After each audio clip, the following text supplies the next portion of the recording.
The big name that you're dealing with these days is a family, a new kind of not so new group, but an emerging from the ashes of the former Kinahan. Well, they're the biggest cartel. crime gang in Ireland now, Yeah. right? So the Kinahans have been dismantled in this country, Yeah. not worldwide, but in this country. So the family have been around for a long time, and we've been writing about them and speaking about them for a long time. But in the last 10 years, they have emerged into this enormous grouping that would be the biggest in the country. They would be profiting about 4 million a month, profiting. Wow.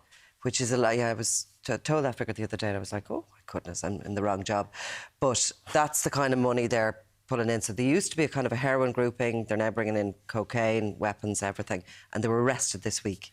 And when it comes to that particular grouping, would they have had the same kind of connections that the Kinahans would have had internationally? They've their own, actually. Yeah. And while they've been based here, they've never kind of migrated to Spain or onwards to Dubai as others have. So they've stayed within their area.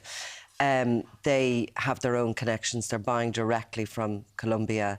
They have all their logistics themselves, and which has made them, you know, so big. Yeah. So they filled the vacuum, I suppose, post Kinahans, and they've been obviously a big name. We saw dramatic scenes. Was it in Spain or the authorities there moving in and making arrests? There was arrests in Dublin on Monday. Right. And the leader of the grouping and two of the most senior lieutenants remain in custody as we speak. This was all part of this ghost network, they call it, which is a phone network, an encrypted phone service that was hacked by European police forces. So they listened live into them for a period of months, and they've gathered that evidence. And it's on that evidence they've now brought them into custody. 6 more in Spain the other day, and it remains to be seen if charges are brought.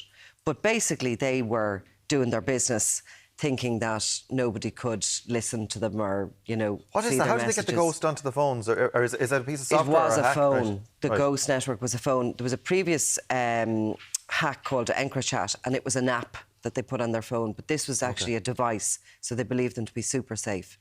The technology was developed within Europe to do that, and they shared that so they actually built their own phone system, you know, Wow. so they could do their business.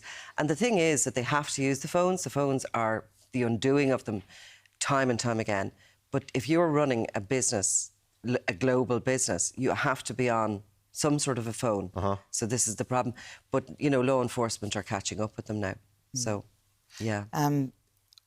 Organised crime in this country, it has taken a completely different shape over the last number of years. If we go back to the kind of the time of Martin Call, ordinary decent criminal, huge drug, money laundering, we've got weapons trading, all this sort of stuff now.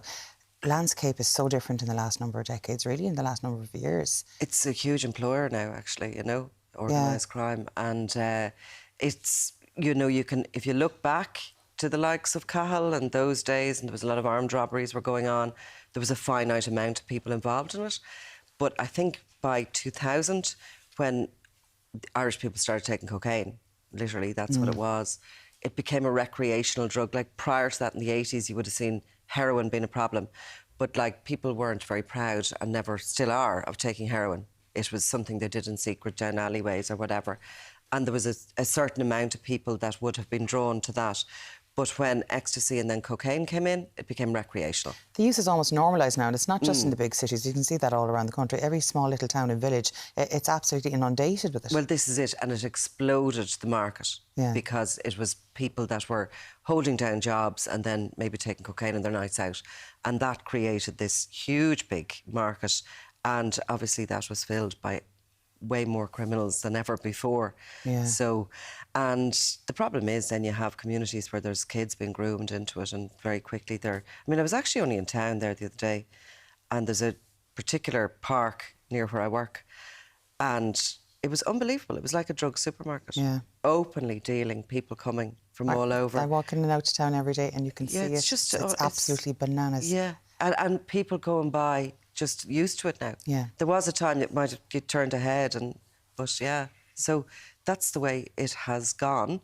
And yeah, it's dangerous out there as well, you know. And there is then these very ambitious organised crime groups like the Family, who are actually not just going to dip in and make a bit of money out of it. They want to own it, and they want to be the big sort of, you know, enterprises that.